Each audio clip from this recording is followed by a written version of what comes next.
আসসালামু আলাইকুম প্রিয় দর্শক, অন্য মঞ্চের আলাপচারিতায় আপনাদের সকলকে আমন্ত্রণ জানাচ্ছি।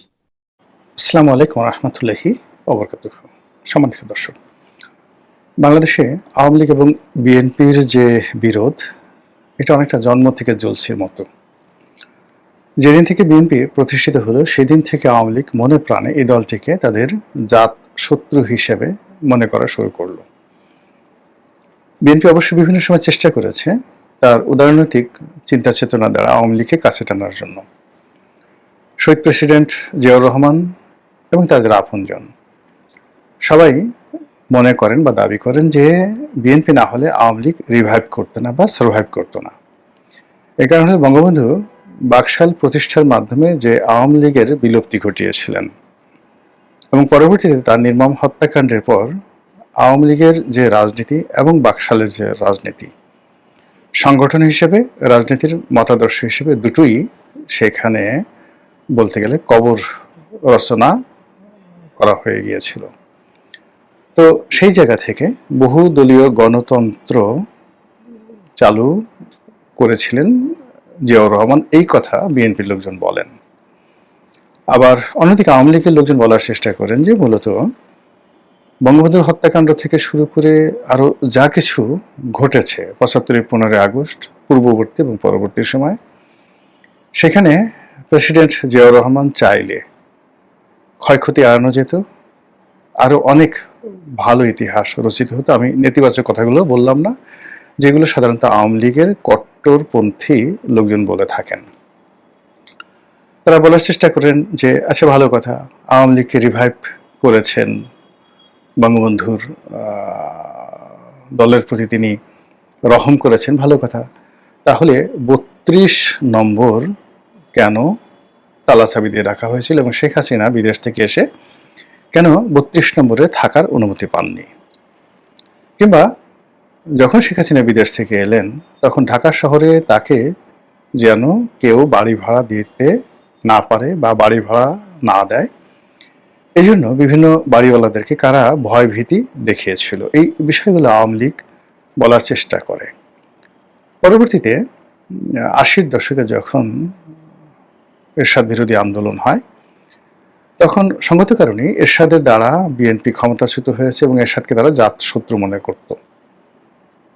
আর আওয়ামী লীগ সবসময় যেই কাজটি করেছে সেটি হলো পলিটিক্যাল সিদ্ধান্ত বা রাজনৈতিক সিদ্ধান্ত গ্রহণের ক্ষেত্রে তারা এত দ্রুত সিদ্ধান্ত নিতে পেরেছে যেটি বিএনপি বা জামাত কখনো সেটা পারেনি। খুব দ্রুত তারা সিদ্ধান্ত নিয়েছে ফ্রম দেয়ার ইনসেপশন, তাদের শুরু থেকে একেবারে আজ পর্যন্ত যে পলিটিক্যাল যে সিদ্ধান্তগুলো অনেকটা ঝড়ের গতিতে, রকেটের গতিতে তারা নিতে পেরেছে। এবং এই কারণে যখন এরশাদের সঙ্গে তাদের একটা সমঝোতার সুযোগ আসলো 1986-এ, তারা কিন্তু দেরি করেনি। আবার ১১-১১-র সময় যখন একটি সমঝোতার প্রস্তাব এলো মঈনুদ্দিন ফখরুদ্দিন এবং ভারতের পক্ষ থেকে, তারা কিন্তু দেরি করেনি। আবার একই সময় এই মুহূর্তে পর্দার আড়ালে যে সকল খেলা হচ্ছে, আমেরিকা খেলছে, ফ্রান্স খেলছে, ইমানুয়েল ম্যাক্রো খেলছেন, ভারত খেলছেন, এমনকি আইএসআই খেলছেন, এবং সেখানে অন্যান্য যে রাজনৈতিক দলগুলোর সাথে যে নেগোসিয়েশন হচ্ছে, কথাবার্তা হচ্ছে, আওয়ামী লীগের সঙ্গে যে কথা হচ্ছে না, এই কথা কিন্তু বলা যাচ্ছে না। অবাক করার ব্যাপার হলো বর্তমান যারা রাজনীতি করছেন তাদের জন্য খুবই দুঃসংবাদের বিষয় হলো আওয়ামী লীগ যেভাবে ব্ল্যাঙ্ক চেক দিয়ে যাচ্ছে এবং যেভাবে যারাই তাদের কাছে যে প্রস্তাব নিয়ে যাচ্ছেন, তারা যে আন্তরিকতা নিয়ে যেভাবে তাদের সাথে একটা নেগোসিয়েশন করার চেষ্টা করছেন মূলধারা রাজনীতিতে ফিরে আসার জন্য, এটা তাদের প্রতিপক্ষ যারা তারা কেউ পারছেন না। এটা হলো রিয়ালিটি। এখন যেটা আজকের শিরোনাম, সে শিরোনামটা হলো যে প্রথম দিন থেকেই আওয়ামী লীগের সঙ্গে বিএনপি রাজনৈতিক বিরোধ, বঙ্গবন্ধুর সঙ্গে জিয়াউর রহমানের যে তুলনা, এই তুলনাটি বিএনপি যারা লোকজন তারা কেন করেন তারা ভালো জানেন। তারা বিএনপিকে বা শেখ মুজিবুর রহমানের সমপর্যায়ে প্রেসিডেন্ট জিয়াউর রহমানকে যে স্থান দিতে চান, এটা কোনো অবস্থাতেই আওয়ামী লীগের লোকজন মেনে নিতে পারে না। তারা এটা শোনার সঙ্গে সঙ্গে তেলে বেগুনে জ্বলে ওঠে, অসহ্য এবং অস্বাভাবিক বেদনা এবং কষ্টে তারা ছটফট করতে থাকে। তো এরকম যখন একটা অবস্থা তৈরি হয় বা পরিস্থিতির সৃষ্টি হয়, ঠিক সেই সময়টিতে আবার আওয়ামী লীগের লোকজন শহীদ প্রেসিডেন্ট জিয়াউর রহমানকে নিয়ে, বেগম জিয়াকে নিয়ে তারেক জিয়াকে নিয়ে এবং বিএনপির দলকে নিয়ে যে সকল ন্যারেটিভ, যে সকল বক্তব্য বা বয়ান তারা সমাজে ইতিমধ্যে চালু করে ফেলেছে, এগুলো শুনলে যে কোনো মানুষেরই মেজাজ গরম হয়ে যাবে।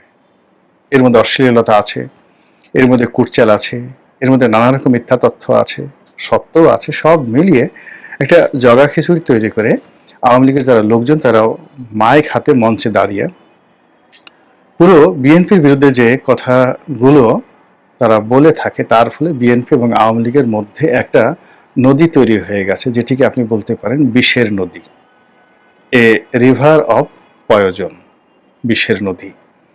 এবং সেটা যেন তেন বিষ নয়, যেমন সাপের বিষ। তো সাপের বিষ খুব বিষাক্ত, কিন্তু দুর্গন্ধ ছড়ায় না। তো বিএনপি এবং আওয়ামী লীগের মধ্যে যে বিষের নদী, সেই বিষের নদী কেবল বিষাক্ত নয়, এটি দুর্গন্ধ ছড়ায় এবং এটি আশেপাশের পরিবেশকে নষ্ট করে ফেলে, পুরো রাজনৈতিক অঙ্গনের পরিবেশকে নষ্ট করে ফেলে। আর নষ্ট করে ফেলার ফলে এই যে বিষের নদীর দুই তীরে, এক তীরে আওয়ামী লীগ আর এক তীরে বিএনপি, সেখানে যারা বসবাস করেন তাদের মন, চিন্তা, চেতনা পরস্পরের জন্য বিষাক্ত হয়ে থাকে, উগ্র হয়ে থাকে। সময়ের প্রয়োজনে তাদের মধ্যে হয়তো বন্ধুত্ব হয়, কিন্তু সেটা খুব ক্ষণস্থায়ী। আমরা সেই ৭৫ থেকে শুরু করে আজ অবধি বিএনপির সঙ্গে, বিএনপি নেতৃবৃন্দের সঙ্গে মাঝে মধ্যেই সখ্যতা দেখেছি, তাদের হাসি মুখ দেখেছি, কিন্তু এটা ২৪ ঘন্টার বেশি টিকেনি। কিন্তু দীর্ঘমেয়াদে যেটি হয়েছে সেটি হলো তাদের মধ্যে শত্রুতা প্রবল থেকে প্রবলতর হয়েছে এবং এটি ক্রমশ বাড়ছে। যখন বিপ্লব হলো, বিপ্লবের পরে সবাই আশা করেছিল যে একটা নতুন পরিবেশ আসবে, সেই পরিবেশে আওয়ামী লীগ অবনত হবে, আওয়ামী লীগ অনুশোচনা অনুভব করবে, অবনত হয়ে তারা অনেকের সঙ্গে সন্ধি এবং বন্ধুত্ব করার জন্য তদবির করার চেষ্টা করবে। কিন্তু ওই যে তাদের সাবেক মন মানসিকতার কারণে তারা অতীতের যে কোনো সময়ের চাইতে উগ্র, প্রতিহিংসা পরায়ণ এবং আগামী দিনে আরো বেশি করে শক্তিমত্তা অর্জন করে অতীতে যে কাজগুলো করেছে ওই কাজগুলো আরো শক্ত হাতে, দৃঢ় হাতে, দক্ষতার সাথে করার জন্য তারা রীতিমতো জিদ ধরে বসে আছে। এবং তারা ঘাড় শক্ত করে, চোয়াল শক্ত করে যেভাবে বসে আছে, তা প্রতিপক্ষের জন্য রীতিমতো মরণ কামড়। আপনারা জানেন যে পৃথিবীতে যত প্রাণী আছে, তো সে সকল প্রাণীর মধ্যে সবচেয়ে শক্ত চোয়াল সেটা হলো কচ্ছপ। কচ্ছপ যদি আপনাকে কামড় দেয়, আপনি কখনো ছুটাতে পারবেন না, ওর গলা কেটে ফেলতে হবে কেঁচি দিয়ে।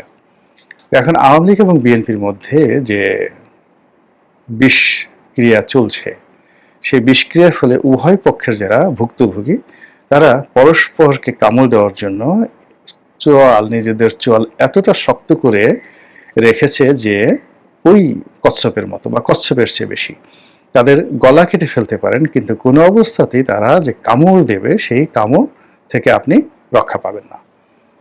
আওয়ামী লীগ কামড়িয়েছে যখন তারা ক্ষমতায় ছিল, আর এখন বিএনপি কামড়াচ্ছে, যেহেতু তারা ক্ষমতায় আসছে অথবা আছে, অথবা একটা সুন্দর সুযোগ তাদের রয়েছে। এর ফলে কি হলো, ওই অতীতের যে কামড়াকামড়ি, অতীতের যে সম্পদ নিয়ে টানাটানি, পদ পদবি নিয়ে টানাটানি, দখল, চাঁদাবাজি, যা কিছু নিয়ে যে প্রতিযোগিতা, এটা এখন এমন একটা পর্যায়ে চলে গেছে, এটি এখন একপাক্ষিক হয়ে গেছে। আওয়ামী লীগের জামানাতে বিএনপি কিছুটা হলেও সুযোগ সুবিধা পেত, কিছু ব্যবসা বাণিজ্য তারা নীরবে নিভৃত করত, আওয়ামী লীগের লোকের সঙ্গে নেগোসিয়েশন করে তারা করত, তারা নিজেদের অস্তিত্ব তারা বজায় রেখেছিল গত 15টি বছর ধরে। কিন্তু গত 1 বছরে বিএনপি এমনভাবে পুরো যেখানে স্বার্থ আছে সেখানে তারা এমন সংঘাত তৈরি করেছে যে আওয়ামী লীগ সেখানে মানে আশা তো দূরের কথা, উকি ঝুঁকি দেবে এইরকম দুঃসাহস আওয়ামী লীগের নেই।